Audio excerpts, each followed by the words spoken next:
Mais ce débat-là, on l'a dépassé. C'est un débat qui revient. C'est-à-dire il est venu. Peut-être, moi, ce que je ne peux pas accepter, personne, je dis encore une fois, je l'ai dit et je le redis, personne, je dis personne, ne peut empêcher l'existence de ce pôle, même y compris le ministre de l'Intérieur. Il a le droit de ne pas nous convoquer, de ne pas nous associer, nous en tant que des partis politiques, à ce qu'il fait. Ça, il en a le plein droit. Mais nous, personne ne peut empêcher des partis légalement constitués qui ne se reconnaissent pas dans les 3 groupes qui existent de se rencontrer. Même si on devait avoir 100 pôles, il sera obligé, lui, d'avoir une salle qui va mettre 100 places. Personne, oui. Je l'ai dit et je l'ai redit. Non, je parle de texte et de loi, non, il nous parle de grammaire. Le pôle des partis indépendants ne s'explique pas. C'est des partis légalement constitués qui ne se reconnaissent pas dans les 3 pôles existants. C'est tout court, c'est aussi simple que ça. Et son prédécesseur avait réglé ce problème.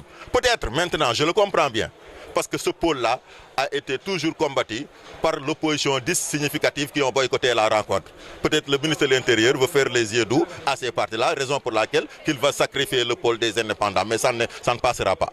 Personne ne peut nous écarter du dialogue, parce que nous sommes des partis légalement constitués qu'il a convoqués. Il n'a pas convoqué des pôles. Pourquoi lorsqu'il convoquait la rencontre, il n'a pas convoqué les pôles? Lorsque les gens ont boycotté, jusqu'à hier, qu'est-ce que le président a dit? Que c'est les partis politiques individuellement qui sont convoqués. Ces partis-là, personne donc ne peut leur empêcher de se constituer en groupe. Ces groupes-là, ça existe depuis longtemps. C'est le pôle des partis indépendants dont je suis le coordinateur. Et si vous voulez bien, je vous décliner les partis qui sont membres de ce pôle. Donc, je vais vous donner cette liste. Ces services, pourquoi? Ces services qui sont là autour de lui, ils étaient d'accord et il avait accepté ce pôle-là.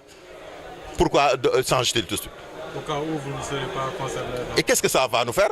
Nous sommes des acteurs légalement constitués. Vous savez, nous ne sommes pas des cousmagnaps comme les autres. Moi qui vous parle dans ce pôle, ces partis-là ne représentent rien. Moi, je suis allé à des élections, pas avec des grandes coalitions. Une petite coalition, j'étais fini là-bas et je suis venu à la 15e place.